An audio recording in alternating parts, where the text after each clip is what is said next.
Dejo a la psicóloga forense, analista y experta en inteligencia estratégica.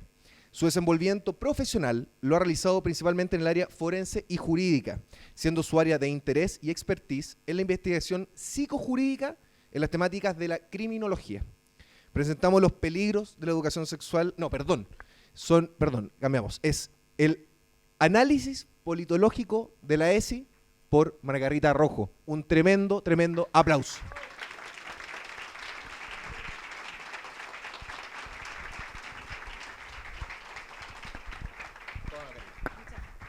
Muchas gracias. Buenas tardes a todos y a todos, ¿no?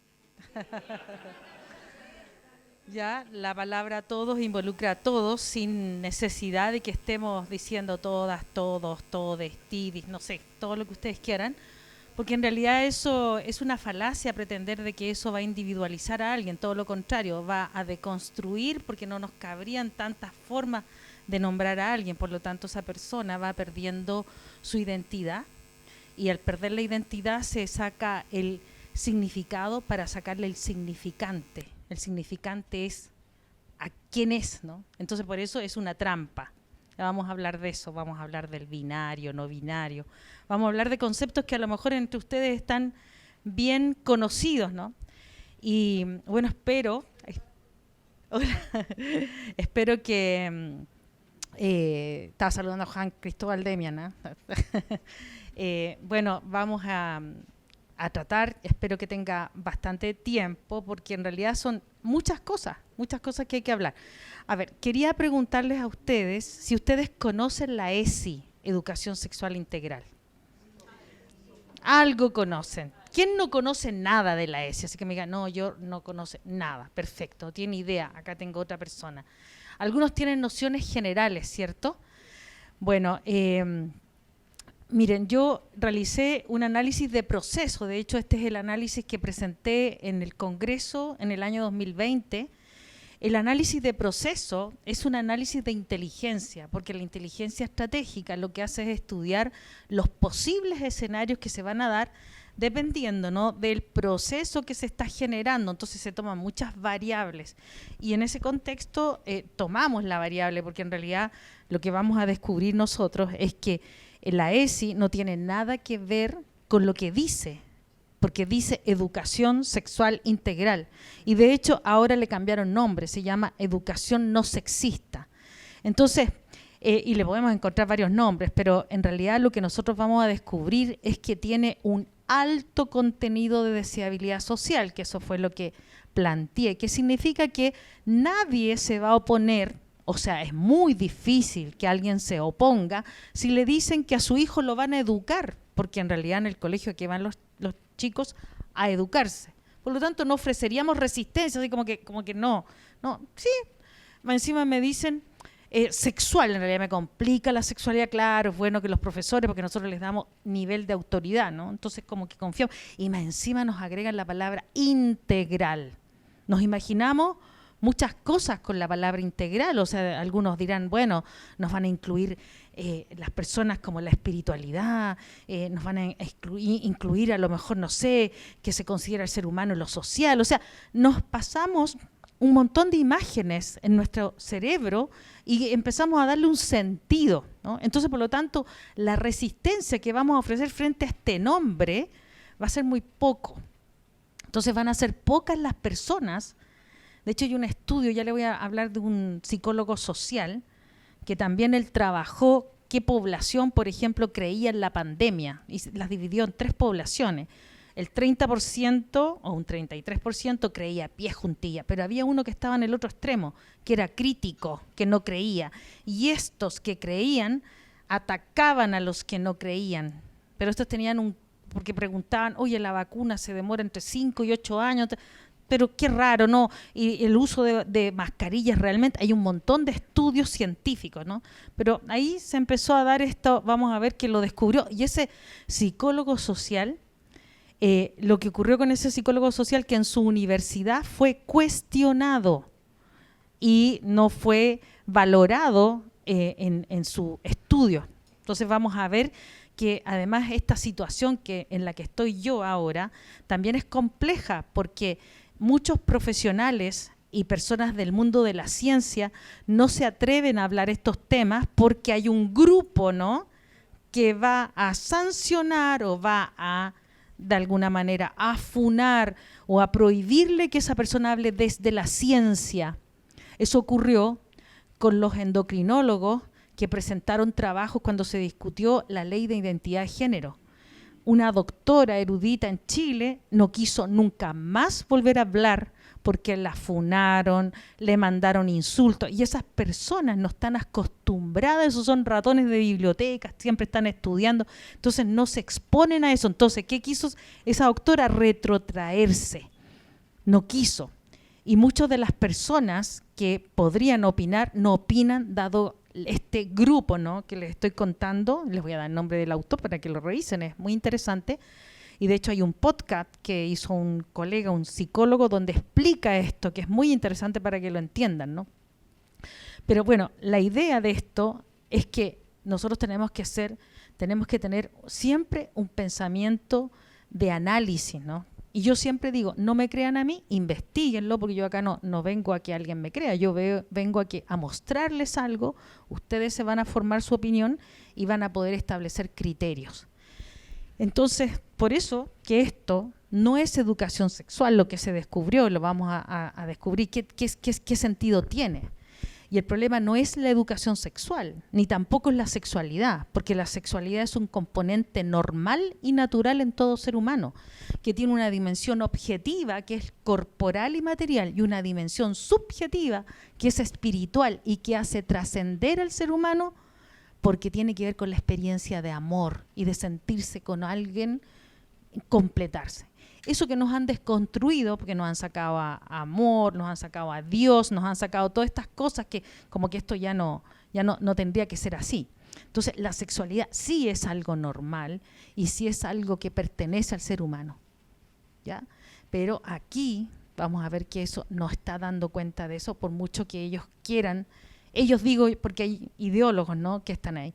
Entonces, la siguiente, lo primero que voy a empezar, antes de que hable yo, quiero exhibir un video que probablemente algunos lo hayan visto, pero igual le voy a dar un tiempo para que ustedes vayan digiriendo. Este es un reportaje que se hizo en Estados Unidos, ¿ya?, que lo hicieron personas que están preocupadas, porque esto no solo está ocurriendo en nuestro país, en algunos estados de Estados Unidos, en Canadá, en España, en Argentina, y hemos visto que han ido en algunos lugares y los resultados han sido no positivos.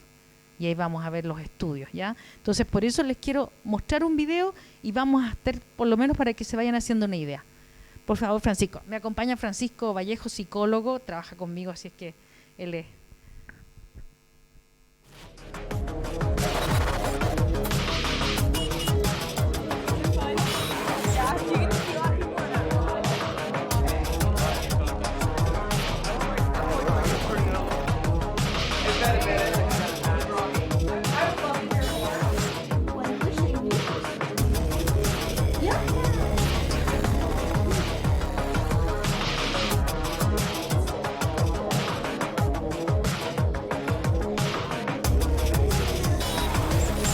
Esto no es tan complicado. Si la escuela quiere enseñarle esto a los menores, tal y como está presentado. Abusaba manual y oralmente de un bebé. Eres un pedófilo. Hemos visto las posibles consecuencias negativas de tener sexo.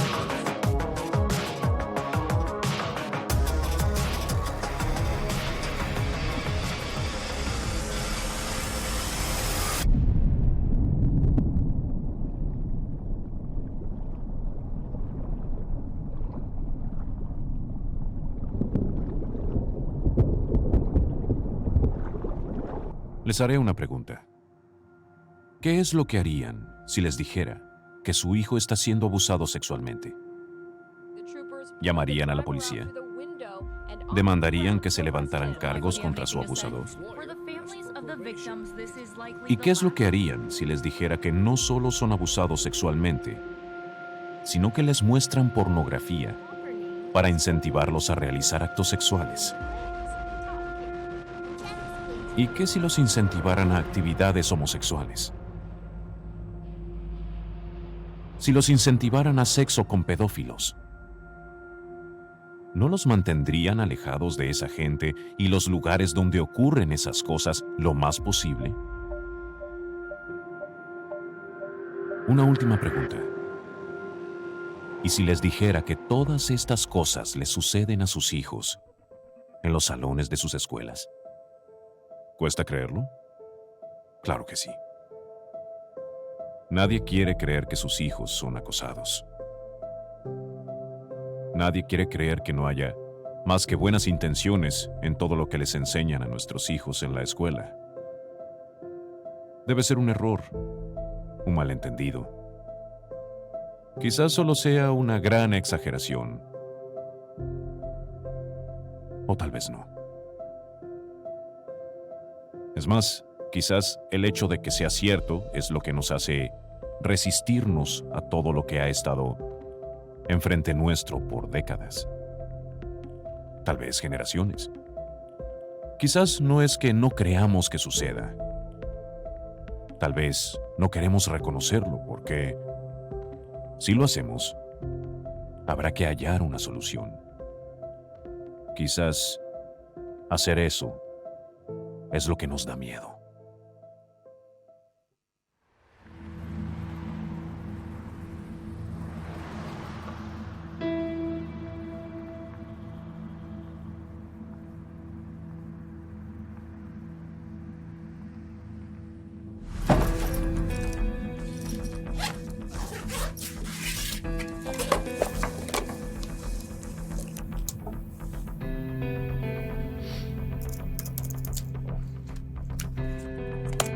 Hasta ahora, vimos las posibles consecuencias negativas de tener sexo y la importancia de una relación real. Lo cierto es que la mayoría de los estudiantes de secundaria no tienen sexo, pero en algún punto de sus vidas se sienten listos para tenerlo. Es una gran decisión, una muy grande. Cuando una pareja tomó la decisión de tener sexo, sea vaginal, anal u oral, deben saber protegerse de enfermedades de transmisión sexual y embarazos. Una forma de tener sexo responsable es usar condones. Los condones están hechos a partir de látex, poliuretano o plástico. Tienen forma de globos largos y se ponen sobre el pene antes del sexo. Si se usa correctamente y si se los utiliza cada vez, reduce las chances de un embarazo y de contraer enfermedades.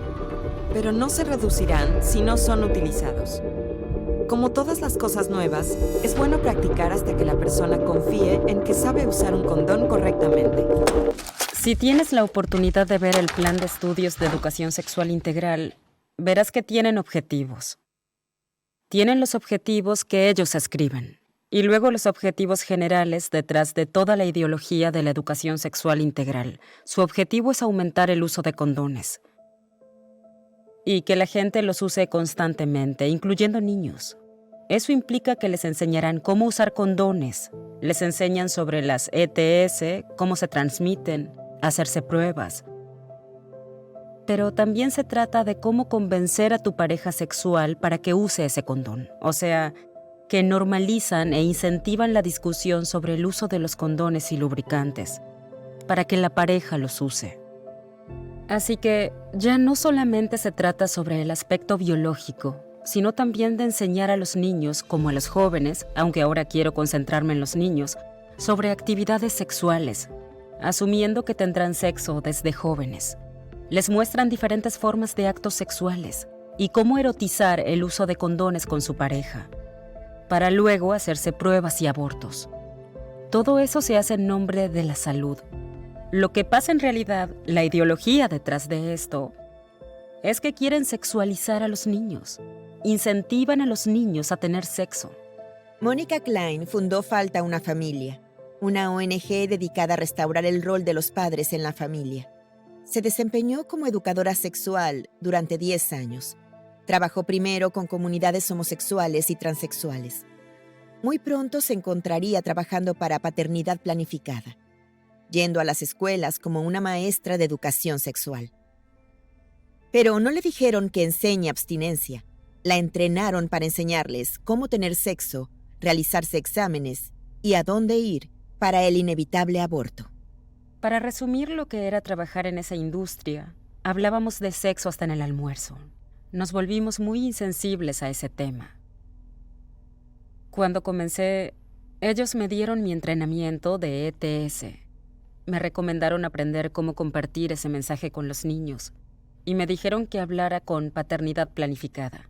Estaban justo frente a la esquina, así que me enviaron a su oficina, donde estaba la directora de educación sexual de la región de Austin, y me entrenó para enseñarle el mensaje a los niños. Era una mujer de la comunidad. Se notaba que todos confiaban mucho en ella. Era alguien mayor. Parecía ser una abuelita muy dulce, siendo honesta. Luego ella se sentó conmigo y me explicó por qué era tan importante hablar con los niños. Me contó que había niñas de hasta 10 años yendo a la clínica para abortar.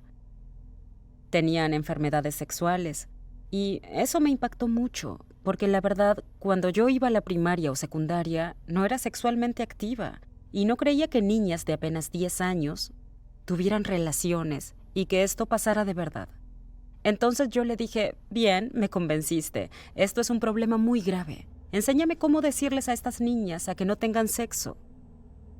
Ella me dio una palmadita en la rodilla y dijo, no, querida, no les enseñamos a no tener sexo, les enseñamos a hacerlo de forma segura. Me dijo, tenemos que respetarlas y les enseñamos sobre el sexo seguro.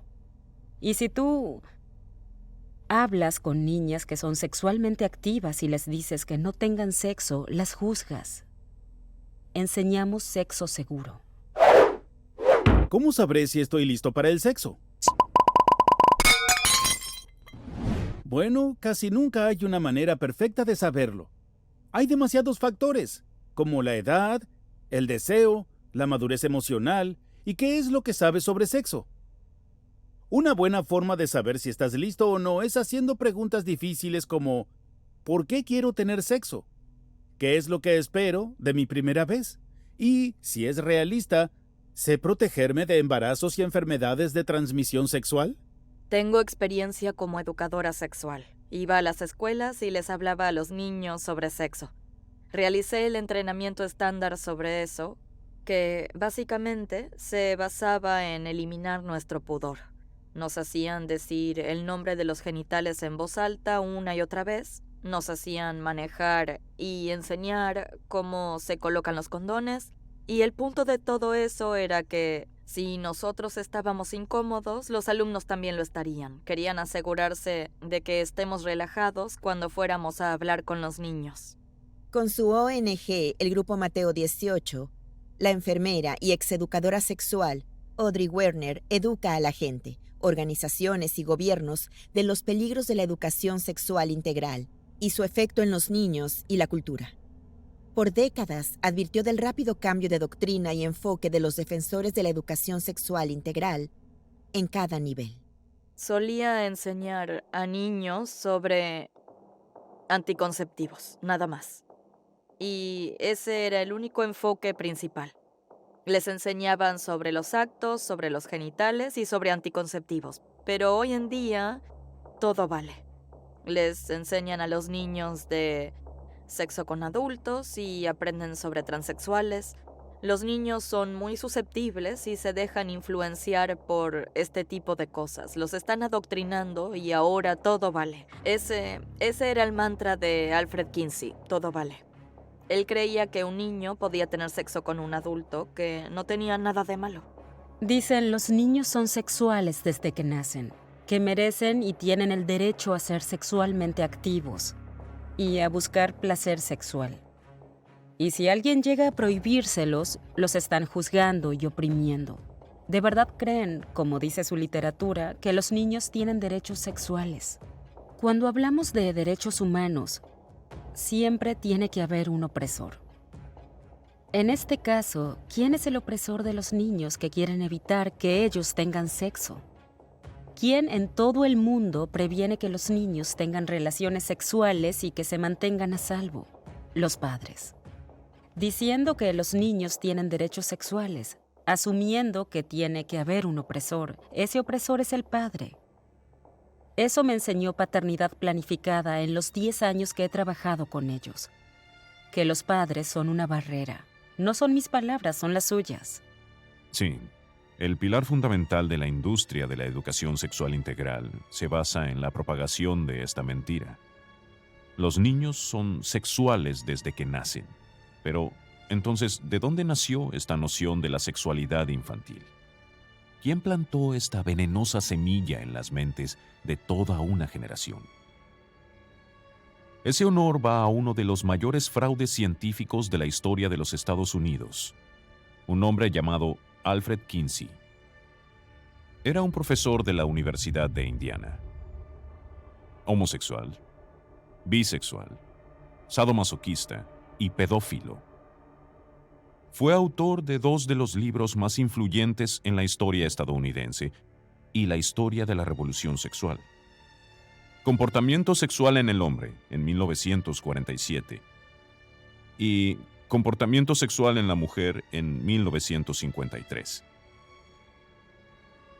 La idea de que los niños sean sexuales desde que nacen, o que ellos puedan tener y consentir a tener sexo desde el nacimiento, lo que supone la base de toda la educación sexual integral, y que en esencia es la base de la industria pornográfica, era una mentira que Alfred Kinsey y sus financiadores querían que fuera cierta. ¿En dónde lo aprendieron? ¿En qué lugar? Significaría que a lo largo de todo el país, los niños son sexuales desde que nacen. Eso justifica la violación. Justifica violar niños, sea por un adulto, que tenga cierta diferencia de años con ese niño, o si no, por otro niño. La doctora Judith Reisman pasó 40 años investigando a Alfred Kinsey, exponiendo su ciencia fraudulenta, luego de que su hija fuera abusada por un vecino a los 10 años. Descubrió que la ciencia fraudulenta de Kinsey afectó a cada parte de la cultura estadounidense y se había acelerado por la aceptación masiva de la industria pornográfica. En 1990 publicó el libro Kinsey, Sexo y Fraude, que ganó atención nacional y la feroz oposición de los medios que querían promover a Kinsey y su reputación como científico pionero. Porque, si Kinsey era un fraude, la base de toda la industria pornográfica se caería. No veo el Kinsey punto. fue para la sexualidad lo que Freud fue para la psiquiatría, lo que Madame Curie fue para la radiación, lo que Einstein para la física. Y viene esta mujer con un libro diciendo, ¡santo Dios, E no es igual a MC al cuadrado! Basamos toda una generación de educación de sexólogos en Kinsey, y Kinsey era un viejo pervertido. Pero Él se había vuelto el modelo para la sexualidad humana. Educación, como dijo Donahue, ¿saben? Cuando hicimos una entrevista con Donahue, él dijo que estaba defendiendo a Kinsey. Había trabajado para el Instituto Kinsey con June Reinisch y me dijo, el doctor Kinsey estableció la sexualidad humana para una generación de sexólogos. En esa época era cierto, toda una generación de sexólogos, como dijo.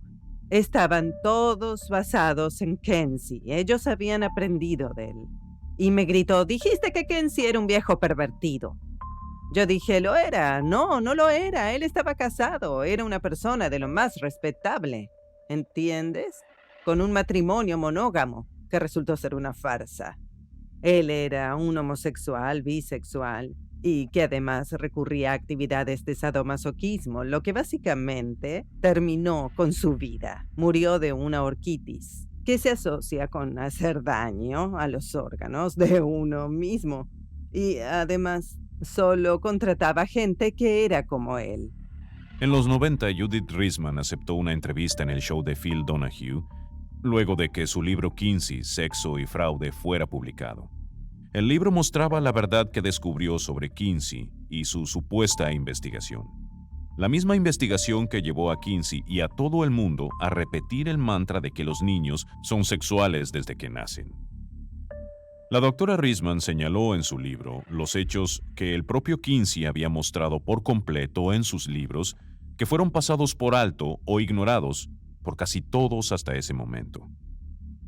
El hecho de que los investigadores de Kinsey incluían un número desmesurado de pedófilos, tanto confesos como convictos, que hicieron experimentos en niños y bebés, torturando y acosándolos hasta 24 horas al día.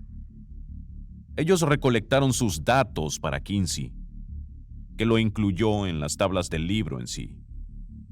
Clarence Tripp, el fotógrafo pornográfico oficial de Kinsey para sus libros e investigaciones, confirmó que los investigadores de Kinsey eran pedófilos. Y se rió de eso en cadena nacional.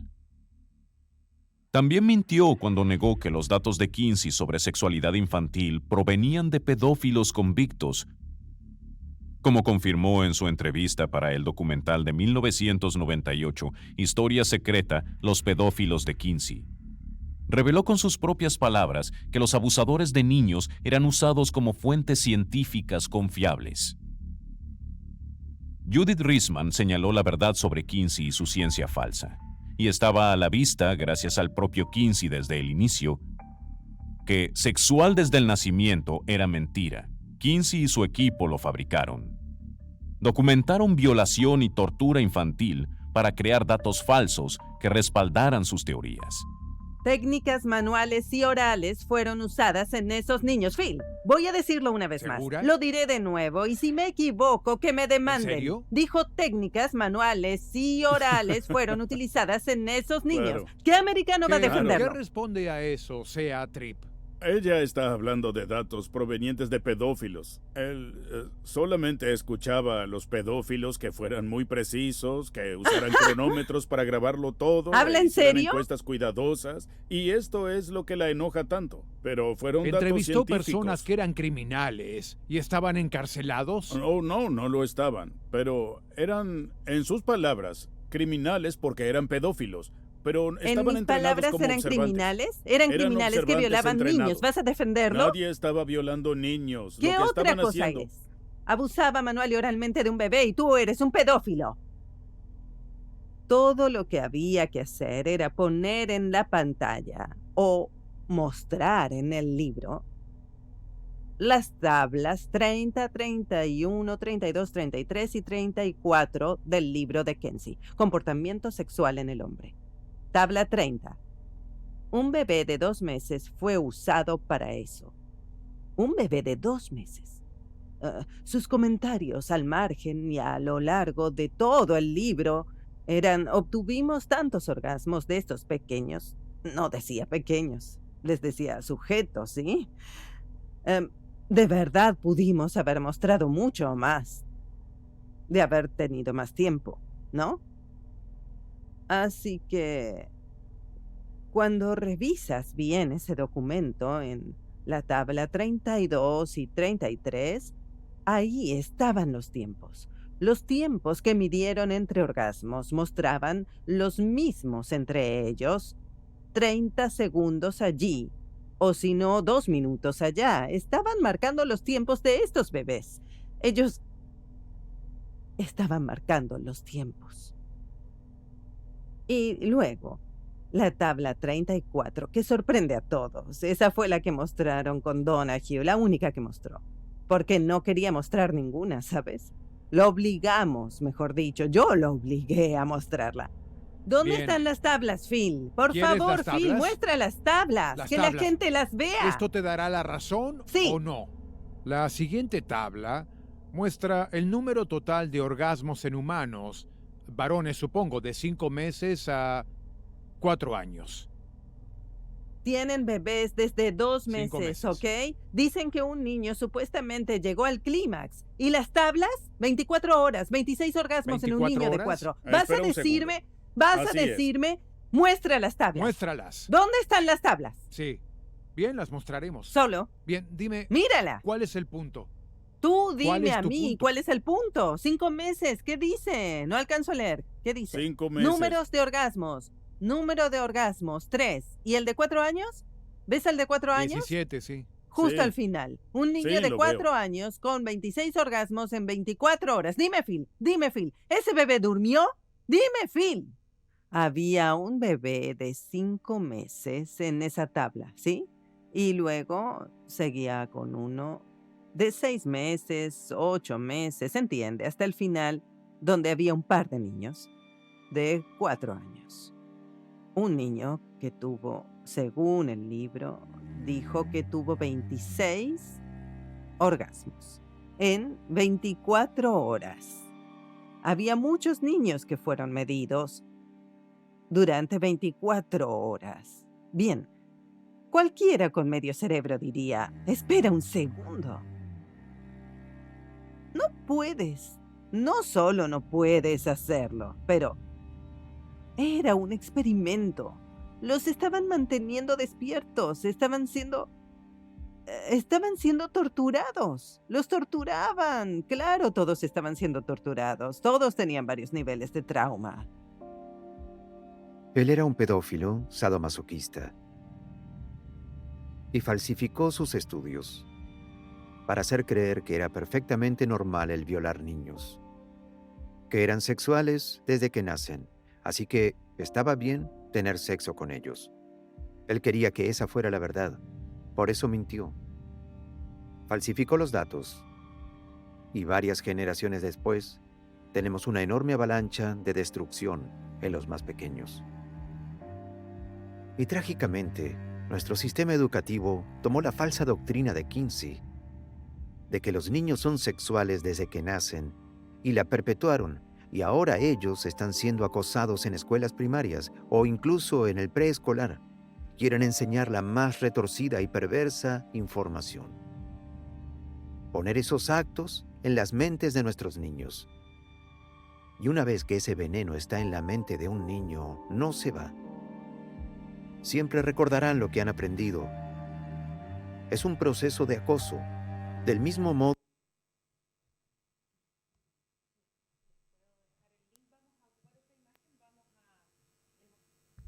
Les voy a dejar el link para que puedan verla, dura casi 2 horas. Es un reportaje, la verdad es que quería que lo vieran. No sé si alguno de ustedes lo había visto este reportaje. Algunos ya lo habían visto. Entonces, ¿por qué? Porque esta es la evidencia, no es que lo diga yo. O sea, hay evidencia de que esta situación se está dando en la sociedad, ¿ya? Y entonces aquí, ¿cómo se ha manipulado? Fíjense que aquí en este reportaje se va a hablar de Kinsey, de Alfred Kinsey, que en realidad lo positivo, porque si no habrían quemado sus libros y habrían ocultado lo que él hizo, porque él lo que hizo fue torturar, abusar bebés de 2 meses, de 5 meses. O sea, él habla de 24 horas que hizo esas acciones. De hecho, Estados Unidos y algunas personas que abogan por este tipo de ideas hicieron una película para limpiar su imagen, para lavar su imagen, y no lo lograron. ¿Ya? Esa doctora que es muy valiente, Judith Reisman, ella fue una de las personas que desenmascaró lo que estaba haciendo él. Se dice, él fue investigado post-mortem por el FBI, no solamente por ser, no solo que era homosexual o que era pedófilo, sino que también se supone que también era zoofílico. En realidad el pansensualismo, pansexualismo que hablan algunos autores, nosotros en este análisis politológico tenemos que ir a la historia, ¿no? ¿Quiénes son los autores que empezaron a promover todo este tipo de ideas? Yo creo que, dejémoslas ahí nomás. Nosotros lo que podemos dar cuenta es que esto no solo viene de estas ideas de la década del 50 de Kinsey, sino que esto viene mucho anterior, o sea, viene con mucha anterioridad y viene también con algunos autores que son marxistas, ¿no? Tenemos, hay muchas críticas que dicen que en realidad Foucault no habló de esto, él habló en su libro de la sexualidad, y les voy a dar los títulos, en donde él habló claramente de esto. Herbert Marcuse también decía que la represión es lo que no deja a los niños tener sexo. En realidad, según Foucault, la represión de las relaciones sexuales también era, por ejemplo, el matrimonio. ustedes se van a encontrar con estos autores que van a criticar, pero muchísimo, toda la sociedad como la concebimos ahora, es decir, la célula de la sociedad es la familia. Entonces, cuando ellos para hacer el cambio cultural, y de hecho usan a Gramsci, a lo mejor ya lo hablaron, no sé si, que no en la mañana no estuve, así es que no sé si Juan Cristóbal les habló, pero igual voy ahí a hablar un poco, no sé si hablaron de Gramsci, pero Gramsci claramente cuando él decía que para cambiar la sociedad hay que cambiar la cultura, y a ustedes les han dicho hace 30 años, le están diciendo vamos por un cambio cultural, lo que buscamos eso es un cambio cultural. El cambio cultural nadie ha explicitado cuál es ese famoso cambio cultural.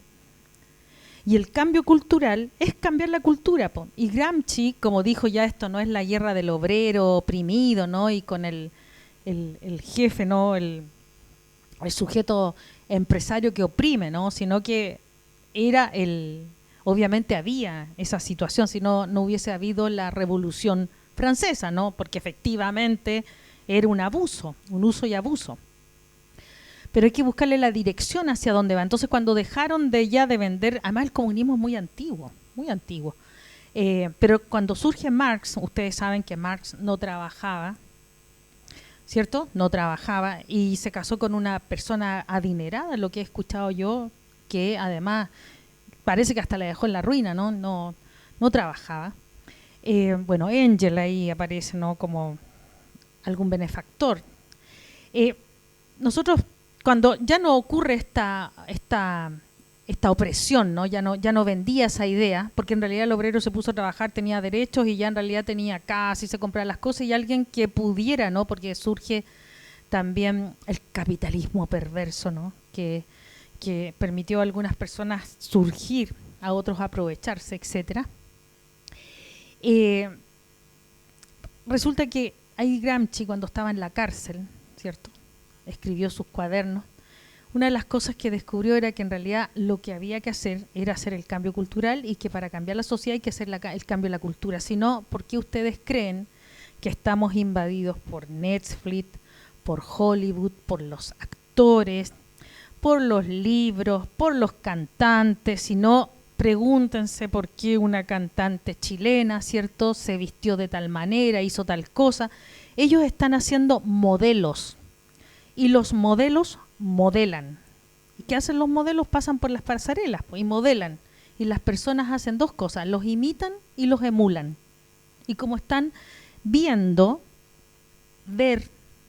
tú te haces una idea. Cuando ves idea, no es algo así como me hago una idea, se acabó. No, idea viene de Idein e Idenain. Estoy aprendiendo, internalizando. Por eso que otro psicólogo social, Zimbardo, hizo un experimento de una cárcel artificial. Eligió a personas normales y cada uno desempeñó roles de gendarme y de preso. Y se comportaron como gendarmes y presos. Se deprimieron. Entonces, ¿qué pasa? Basta con que nosotros veamos para aprender un rol. Ni siquiera lo hemos desempeñado, no lo hemos llevado a la acción, pero eso, porque ver es una idea, y idea viene de Idein e Idenain.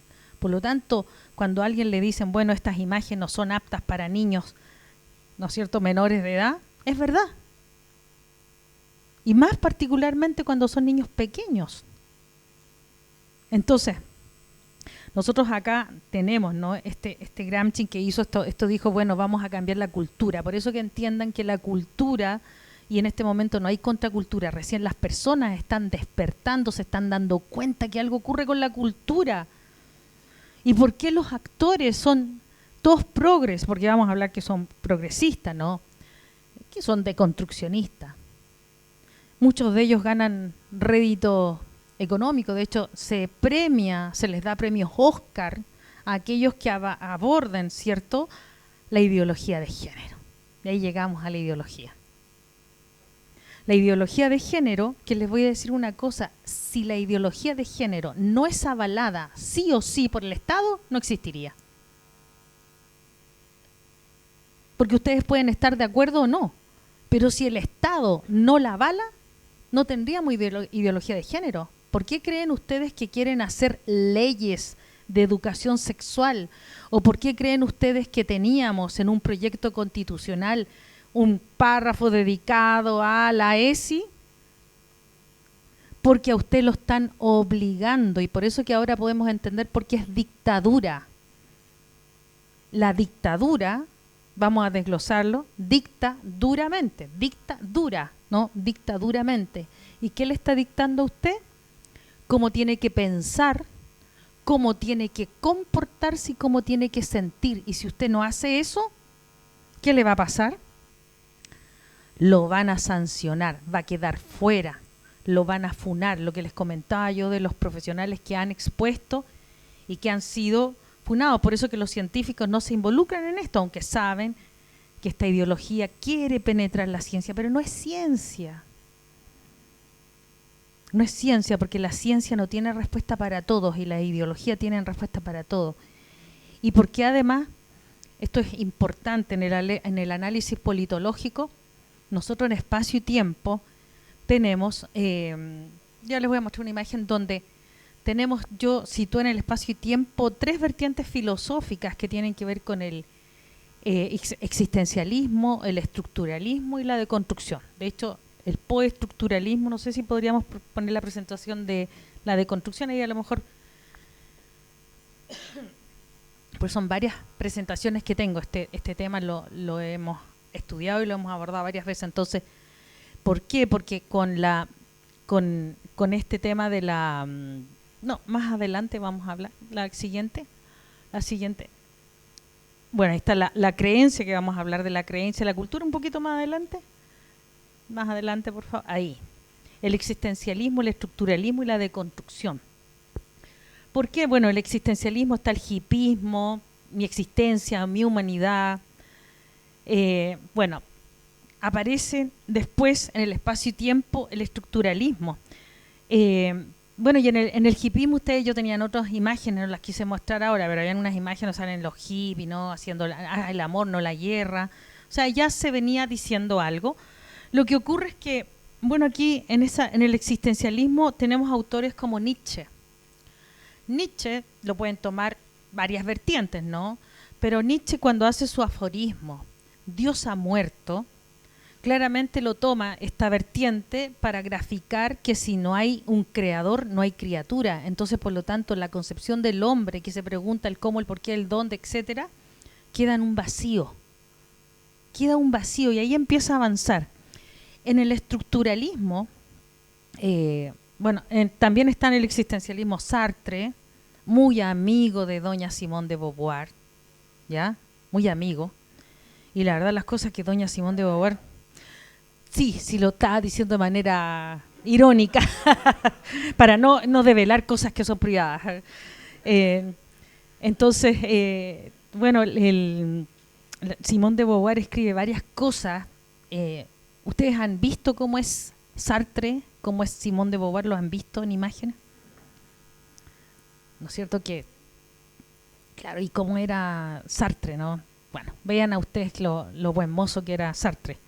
Entonces, lo que ocurre es que ella escribe cosas bastante terribles acerca de los hombres, ¿ya? O sea, empieza a escribir cosas muy oscuras de los hombres. Entonces, yo no sé si fue producto de su experiencia o no sé, la verdad es que a mí, bueno, queda la duda, ¿no? Y cuando está Simone de Beauvoir en existencialismo, ya Sartre, qué sé yo, en el estructuralismo surgen las teorías de género. La palabra género había sido ocupada hace mucho tiempo también, pero no para aludir, porque el sexo es naturaleza y el género es cultural, ¿ya? Para hacer esa diferencia. Entonces, empieza a ser usado y la teoría de género, ¿no? Y las teorías, se empieza a hablar acá que el hombre es un constructo lógico, es un constructo social. ¿Se acuerdan que ya habíamos quedado en el vacío, ya como que no teníamos así como un creador, por lo tanto no hay criatura, que hay un vacío? Entonces empieza a desaparecer el ser y empieza a ser una construcción social. Y eso se lo empezaron a inocular y a cultivar a todas las personas de las ciencias sociales. Si ustedes van a las universidades, van a ver que por ejemplo, Foucault, que ya empieza a aparecer, es muy usado, sobre todo el tema del poder. Es un autor muy prolífico, es decir, escribió mucho. Entonces, aquí empezamos. ¿Qué ocurrió acá? Aquí ocurrió una escisión, porque al ser humano se le sacó la naturaleza. La naturaleza es la biología, es la esencia, la existencia. O sea, ya nos quedamos acá sin nada. Obviamente que teníamos a Heidegger anteriormente, ¿no? A Hegel, qué sé yo, ya venían trabajando esto. Pero aquí ya empezamos. Acá ocurre la escisión. La escisión es la división, y la escisión significa que no se van a conciliar lo biológico, naturaleza, con lo cultural. Se separaron. Es como que ellos se fueron para allá y estos se fueron acá. Pero siguieron construyendo conocimiento a partir de esto, de esta escisión, donde vemos que solo el ser humano es una construcción social. Por lo tanto, ahí se puede entender por qué empezamos a avanzar con los derechos sexuales de los niños. Entonces uno se pregunta, y bueno, ¿y desde cuándo que los niños tienen derechos? Y reproductivos, ¿ah? Ojo con eso, derechos sexuales y reproductivos de los niños. Entonces, ¿desde cuándo los niños tienen sexualidad y de cuándo se reproducen? O sea, biológicamente un niñito de 3 años no se puede reproducir con un niñito de 4 o de 2. Algo ocurrió, ¿no? ¿Dónde nos perdimos? Fue acá. Aquí nos perdimos. Acá se perdió y empezaron a generar conocimiento solo desde allí. Entonces, siguieron avanzando y claramente aparece la deconstrucción. Y la deconstrucción que ya nosotros vamos a ver, esto lo grave. La deconstrucción lo que busca es abolir toda norma y toda ley natural o no. Por lo tanto, cualquier ley natural que a nosotros nos digan, no, los niños chicos no pueden tener, entonces no, ¿cómo es eso? Si los progresistas sí. Miren, hubo una, no sé si es ministra en España de género, que habló de que los niños sin consentimiento era violación, y entonces con consentimiento era un derecho. ¿Y por qué trabajaron a ustedes la deconstrucción? Se ha instalado en nuestra sociedad paso a paso y ha ido ascendiendo en categoría. Las personas se deconstruyen por monería, por imitación, sin darse cuenta, y otros con conciencia. O sea, las mujeres, la moda es que todas las mujeres jóvenes particularmente se vuelven feministas, no tienen ni idea de lo que es el feminismo. Inclusive en la televisión salían grandes mujeres, no, pero eran feministas, o sea, era realmente maravilloso eso, ser feminista, que no tenían ni idea de lo que estaban hablando, ¿no? El feminismo, cuando se inicia, se habla de una primera ola, ¿no?, donde se da cuenta de que efectivamente las mujeres lucharon por sus derechos, porque efectivamente las mujeres no votaban, no estudiaban, y era re difícil que estudiaran, porque no estaba abierto, pero avanzaron. Pero después aparece también un movimiento donde está Margaret Sanger. Y Margaret Sanger, ya ahí empieza lo oscuro, ¿no?, porque ella pertenecía al Ku Klux Klan. Ellas son las que empezaron a movilizar la idea del aborto. Nosotros vamos a ver que varios contenidos se empiezan a entrelazar. Y ustedes van a ver estos, por eso yo pongo coeficiente deconstruccionista, que es el coeficiente ideológico. Por eso vamos a entender por qué la deconstrucción usa, por ejemplo, el indigenismo, el victimismo, que en realidad está siempre usado. O sea, lo obsceno significa fuera de escena, obsceno, fuera de la escena. Y por lo tanto lo que ellos se encargan de es demostrar lo que está fuera de escena, aquello que es marginal. ¿Quién habló de los marginales, el abuso del poder, que en realidad encerrábamos a los pobres personas de mente en psiquiátricos, y que Foucault escribía muy bonito, ¿no? En realidad mucho. Entonces, claro, en realidad uno se compadece, ¿no? Se compadece de estas personas que están siendo victimizadas por esta sociedad dominante. Pero el problema no es que uno reconozca o no que efectivamente hay personas que son victimizadas. Ese no es el problema. El problema es el sentido que se le da a esa victimización.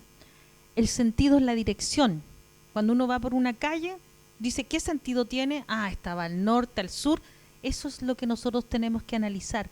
¿Cuál es el sentido de que, por ejemplo, las personas se preocupen de los indígenas, que se preocupen de los migrantes, que se preocupen de las personas LGTB más, que vamos a decir que eso ya incluye todo, ¿no? El problema no es ese, es el problema del sentido que se le está dando, porque eso es lo que está deconstruyendo al ser humano, está sacando los límites, está corriendo los límites. Es decir, Foucault dijo que esto de ir de izquierda a derecha, blanco, negro, que nada era blanco, negro, bueno, malo, Dios, demonio, binario, ¿no? No, si hay grises y todo, empezamos a meternos eso, no, sí, en realidad, claro. Entonces él dijo, ¿cómo podemos nosotros salir de las orillas? Es como un río, ¿no? Un río que tiene un caudal y que tiene dos orillas. ¿Cómo le saco las orillas yo al río? ¿Cómo le podría empezar a sacar esas orillas? Paulatinamente y lentamente, aumentando el caudal. Si yo aumento el caudal, se empiezan a hacer... ¿Por qué creen ustedes que dicen niños, niña, adolescente, NNA? ¿Ustedes creen que esa fue casual? Nosotros niños, o la infancia se entendía como un genérico. ¿Por qué creen que es todos y todas y todos y no sé qué? Corremos los límites, corremos los límites. ¿Por qué creen que el LGTB es un uso y abuso de esas personas? No se preocupan de eso. El indigenismo es uso y abuso de esas personas. ¿Para qué? Para correrle los límites a una nación con su identidad propia. Porque el indigenismo es parte de una nación, pero cuando quieren hacer las naciones, ¿cierto?, están deconstruyendo, sacándole la identidad. El ser humano, cuando se le saca la identidad, perece, porque acuérdense, es sacarle el significado para sacarle el significante. El gran significante nuestro que tenemos referencia es la concepción de Dios. Hablándolo en términos teóricos, y se lo explico por qué. Porque el heteropatriarcado, ¿por qué tanto el heteropatriarcado, el hombre opresor? De hecho, la deconstrucción del hombre ha sido gravísima, es muy difícil ser hombre en esta época. Pobres, no. Así que las señoras denle harto cariño a sus hombres. Claro. Entonces, el heteropatriarcado, ¿no? ¿Por qué? Porque el heteropatriarcado viene de patriarca, patriarca viene de pater y pater viene de Dios y Dios viene de norma y ley. ¿Qué dije originalmente? Que la deconstrucción que busca, abolir toda norma y toda ley, natural o no. Hay leyes que son naturales, o sea, yo no puedo controlar la fuerza de gravedad. La verdad es que eso... Alguien, por ejemplo, que se autoperciba como Superman y se sube al piso 20 y se tira. O sea, ahí la ley natural dice que si se tira, lo más probable es que no sobreviva, ¿cierto? Claro. Entonces ese es el principio de realidad versus principio del placer. De hecho, ellos también pelearon con Freud, porque Freud fue uno de los teóricos más importantes de la época de la luz en nuestra humanidad. Está Albert Einstein, está Freud. Freud aportó con eso, con el principio de realidad y el principio de placer, porque el principio de realidad hizo que el ser humano sobreviviera, porque el principio de placer lo lleva a la muerte. O sea, una persona puede alucinar qué lindo el fuego, ahora a propósito de pirómanos, ¿no? Pero el principio de realidad dice que si te metes al fuego te quemas, no lo digo yo, o sea, es algo natural que ocurre. Bueno, entonces toda la deconstrucción, lo que va a hacer creerle a las personas es que esas leyes naturales no existen. Por eso que esa abolición del binario, porque se va corriendo los límites y las personas van perdiendo identidad. Por eso que este orden, que es vertical, que es de la autoridad, ¿se acuerdan? La ley, ellos están en contra de la autoridad. Yo dije, tú debes estar en contra del autoritarismo, o de la, ¿qué es una palabra más fea que el autoritarismo? Como el presidente, ¿no?, de Cuba, de China, son tiranos, porque ellos no permiten nada, o sea, es una tiranía, se hace lo que dicen.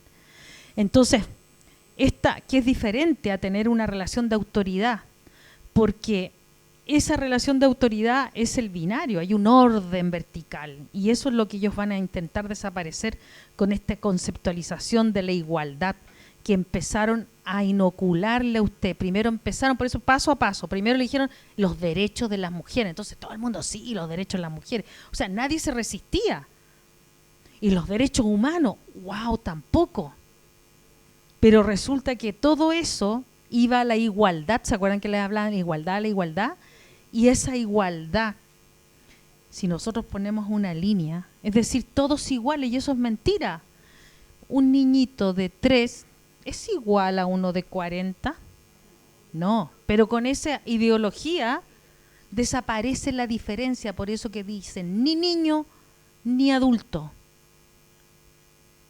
El ni niño ni adulto empiezan a deconstruir esa diferencia, porque en posición y condición un niño sí es diferente a un adulto, pero desde esa ideología empiezan a abolir esos límites.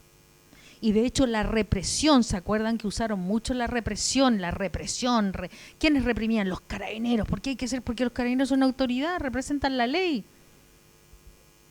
No era solo porque el discurso primero, que eran pacos asesinos, ¿se acuerdan de que le escribían? No era solo por eso, sino porque la autoridad, ellos representan la autoridad, ellos están investidos por la ley.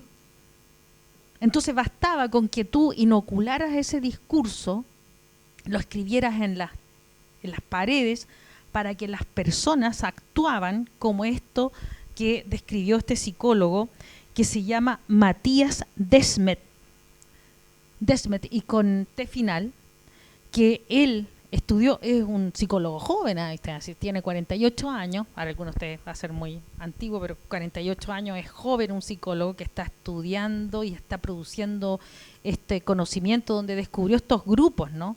Entonces esta es la psicología de masas, pero él habló la psicosis de masa.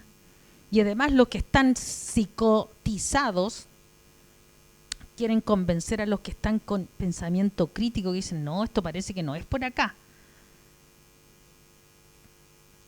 Entonces esto que estamos viendo, esta desaparición de lo binario, es tremendamente peligroso, porque sí existe diferencia, y como se deja de considerar la biología del ser humano. De hecho, devolvámonos un poquito más adelante, vamos a ver algunos, al principio, perdón, vamos un poquito más, ¿a qué?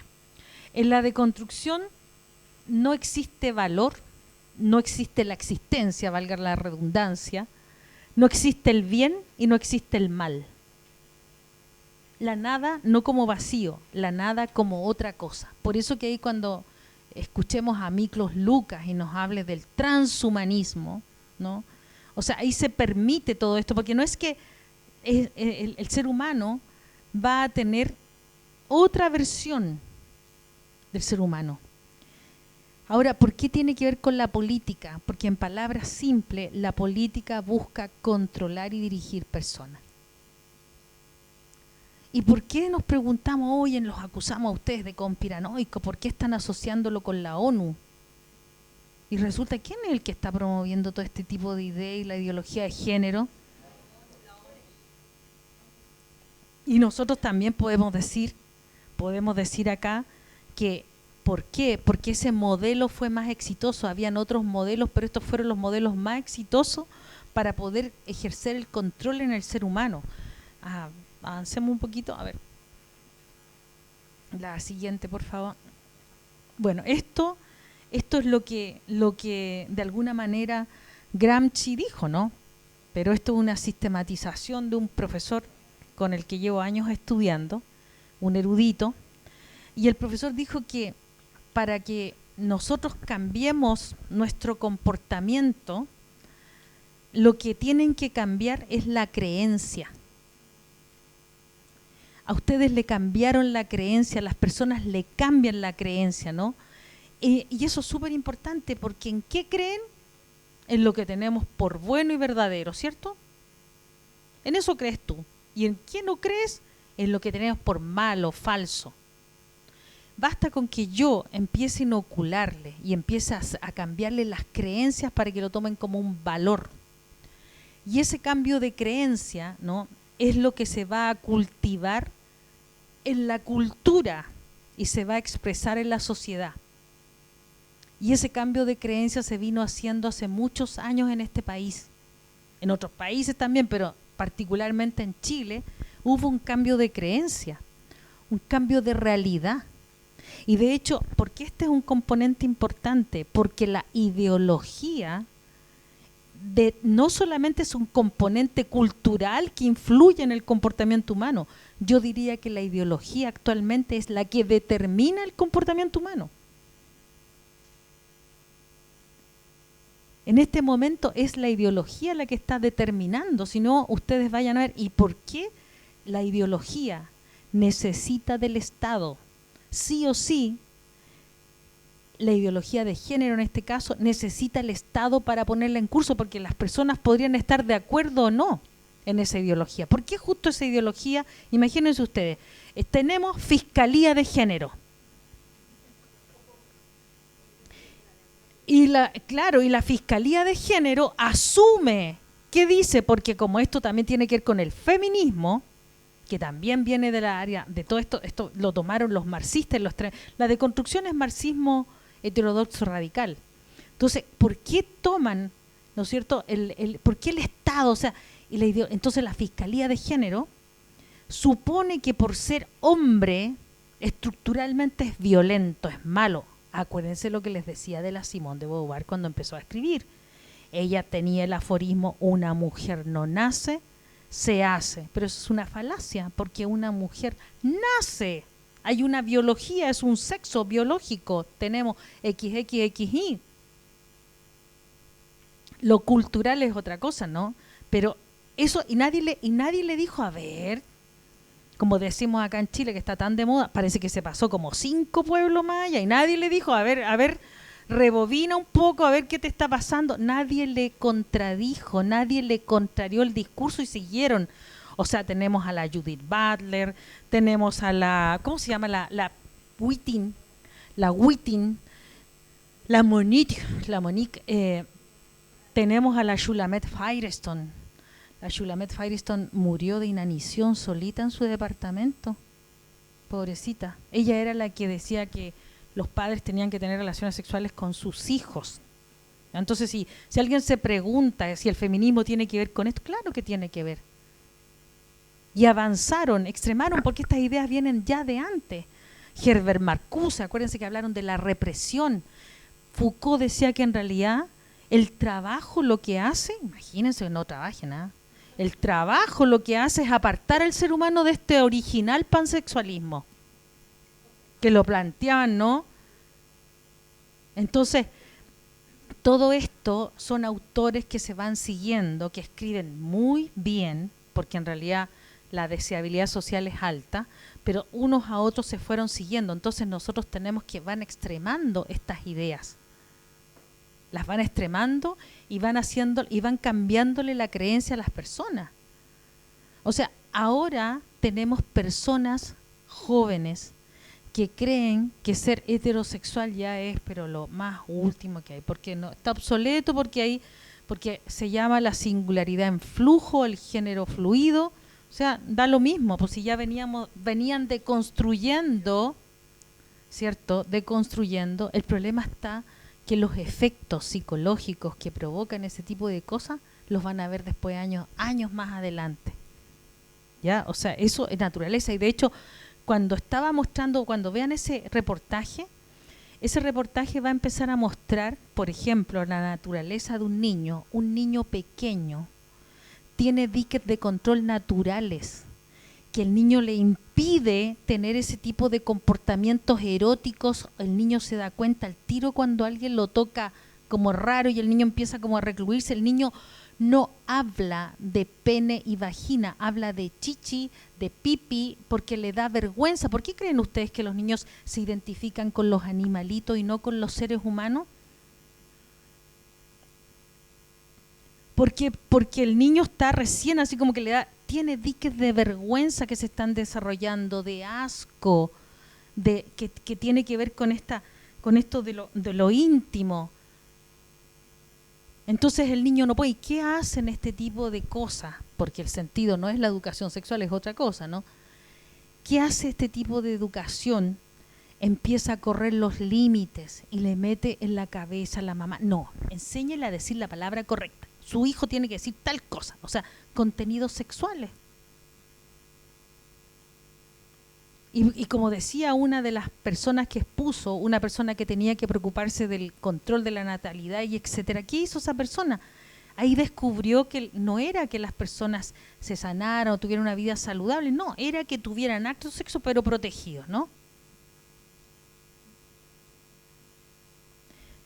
Eso es lo que moviliza, no sé si me dices si me pasé de la hora, tú me dices, 5 minutos más, ya. Entonces, yo creo aquí, ¿no?, que en el tema de la sexualidad hay que tener claro que esto responde a una ideología, el tema de querer sexualizar a los niños, y que esa ideología, no se les olvide nunca, no funciona si el Estado no lo propone. Por lo tanto, las personas que estén en desacuerdo, ¿pero por qué el Estado tiene que promover? O sea, si el Estado no lo apoya, no funciona. ¿Y por qué está haciendo que el Estado que funcione? Porque es una dictadura, ustedes no se habían dado cuenta. Esa es la guerra ideológica que tenemos en este momento. Esa es la guerra ideológica. El adoctrinamiento, pero es dictadura. ¿Ya? Entonces, avancemos un poquito a ver si tenemos el otro. El contenido, la filosofía, dale nomás. Siguiente, por favor. Siguiente. El siguiente. Bueno, la hegemonía, ¿no? Lo siguiente. No sé. Y eso. Yo creo que eso no hay más, ¿cierto? Bueno, en todo caso, la perversión, de hecho, el Kinsey era un perverso, ¿no? Ahora los perversos ya no son perversos, son diversidades. Miren, Kinsey, él dijo que aquel que calificaba un acto sexual como perverso, el perverso era él, no el acto. Lo que hace un psicópata es siempre darle vuelta el discurso a las personas. ¿No? Ustedes si están viendo algo que es negativo, no, ustedes son los malos porque eso no es negativo, les van a mentir. Entonces, eso es muy psicopático. De hecho, la deconstrucción, como no tiene norma, ni regla, ni ley, le saca la esencia de la existencia, es bastante psicopático, ¿no? La no consideración. Bueno, eso hasta aquí yo creo que abordé, así es que ahí acá termino, ¿ya?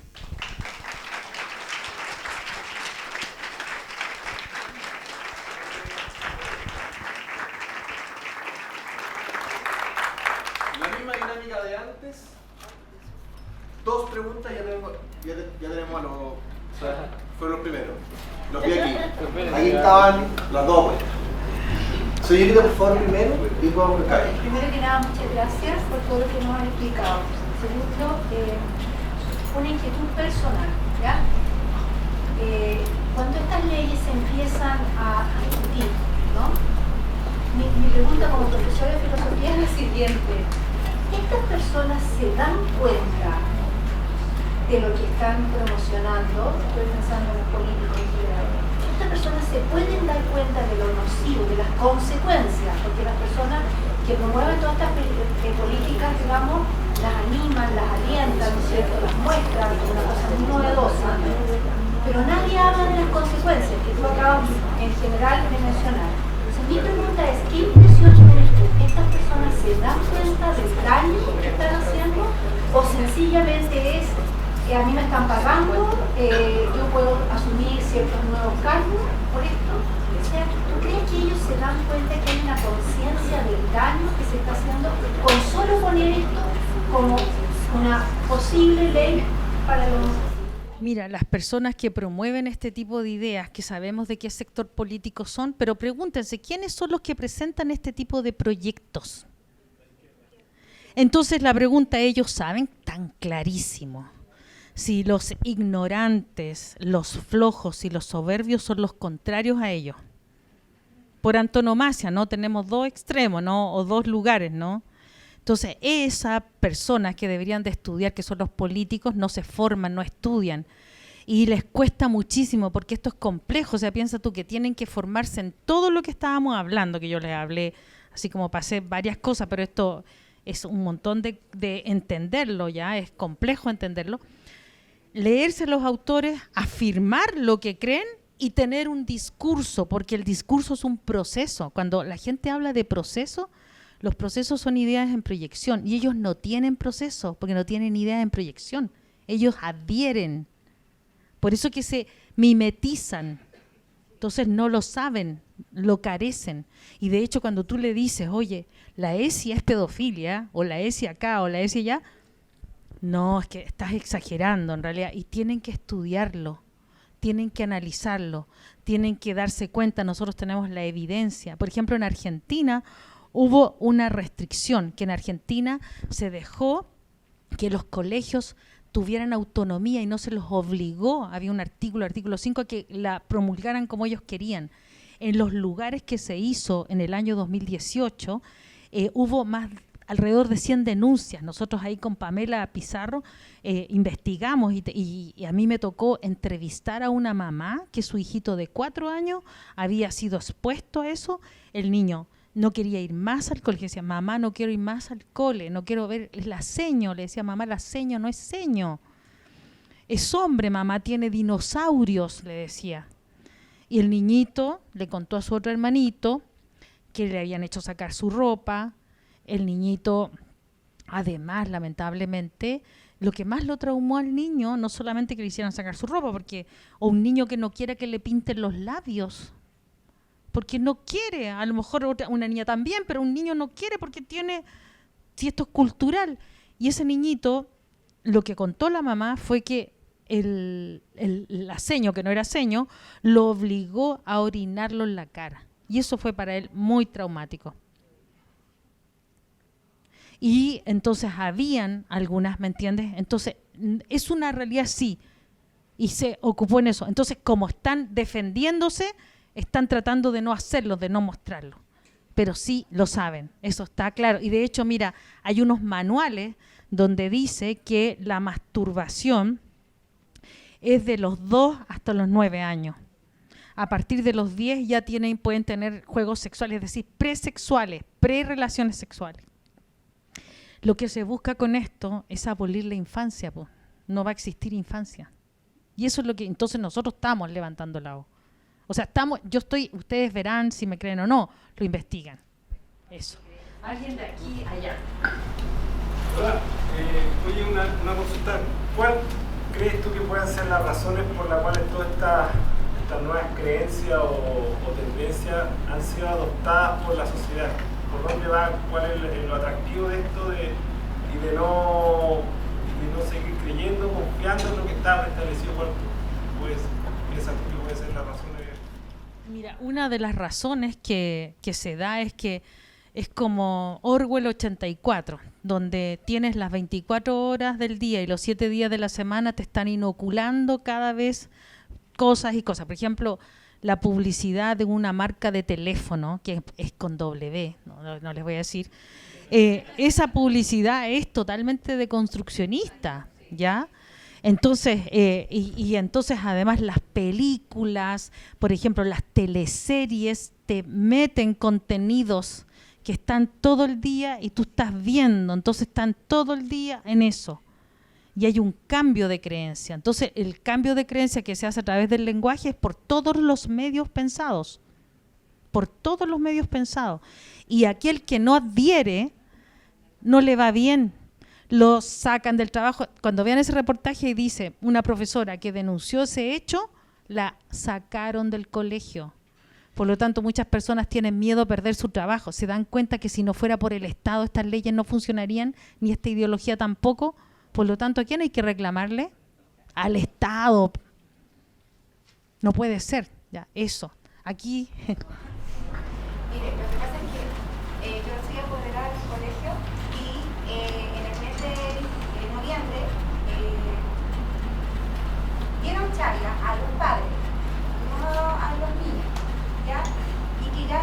empezando a promulgarse son ciclos de talleres sexuales para padres, como enseñando a los hijos de educación sexual en Chile. Ya, yo... ¿Qué edad?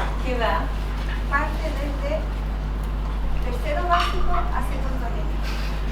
Mi hija está en tercero básico. Y lo que más me llamó la atención es el punto 3. Sexualidad como derecho humano. ¿Ya? Y esto lo está promocionando Matronas Educan. Esas matronas del terror. Esto ya está. O sea, en el colegio localiza y es católico. Entonces, Y es católico. y es católico. Lo que a mí me asusta, obviamente yo soy resistente a esto, pero las herramientas que hasta ahora hemos podido hacer un poco de conciencia a los papás, no es suficiente información porque lo censuran. Porque los medios, los canales abiertos no lo hablan. Bueno, léanse al Matías Desmet, que de hecho lo pueden encontrar. Hay un podcast que hizo Contracultura, que Roberto, no me acuerdo su apellido, García lo citó para que vean cómo funciona esto de las masas, pero además ahí la Pamela nos puede aclarar también, porque entiendo que los niños de educación básica tú no los puedes obligar, el colegio no los puede obligar a recibir educación que tú como mamá y como papá no quieres que reciba. Entonces, es tremendamente peligroso. Además, yo creo que este video, por ejemplo, divúlguenlo, ¿ya? Porque además la contraria siempre miente, y mentir es decir lo contrario de lo que se sabe, se piensa y se cree, por lo tanto te están mintiendo, ellos mienten, ¿ya? Piensa tú que ahora no tenemos cambio constitucional, pero el Ministerio de Educación se ha encargado de promover, pero plagarlos, y además son sancionados. Entonces, por eso les digo, el Estado es el que está obligando, el Estado se está metiendo en la sexualidad de las personas. La sexualidad de un niño se expresa con el desarrollo de la autonomía progresiva, que va acompañado de un desarrollo psiconeurobiológico. Entonces, un niñito de 3 años y de 4 años no puede obtener licencia de conducir, pero sí le vamos a decir que puede ser hombre o mujer, que es una situación tremendamente compleja. No se puede, está contraindicado. Un niño con suerte sabe que se llama Juan, María, recién está aprendiendo, está notificándose que existe. ¿Cómo le vas a introducir eso? Está contraindicado. De hecho, el Colegio de Pediatras de Estados Unidos ya se pronunció.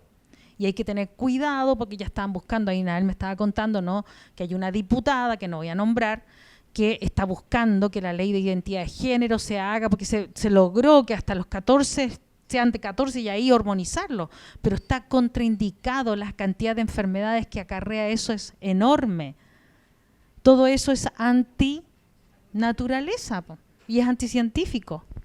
Y entonces tenemos que atrevernos a estudiar, a discutir, a debatir, ¿ya? Y llevar esos estudios, esos videos. Bueno, ahí vamos a ver las masas, cómo se cohesionan. ¿Alguna otra pregunta antes de que me vaya? Solo la última, disculpa. Sí, para redondear un poco, Margarita, porque bueno, todo este proceso de construccionista, ahora la ONU lo está impulsando con todo. Detrás de la ONU o desde la ONU, ¿cuál ves tú desde tu experiencia que es el objetivo que está buscando, la intención de llevar a la humanidad a esta degradación total? Desde los niños a las nuevas generaciones. Bueno, yo creo que, vuelvo a decir, la política es el control y dirección de las personas.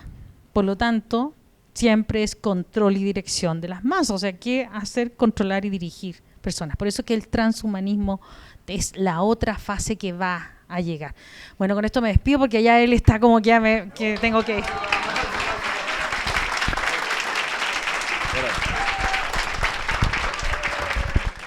Bueno, muchísimas gracias, Margarita. Tenemos acá un vino de regalo por parte de todos los encargados. Muchísimas gracias por la presentación.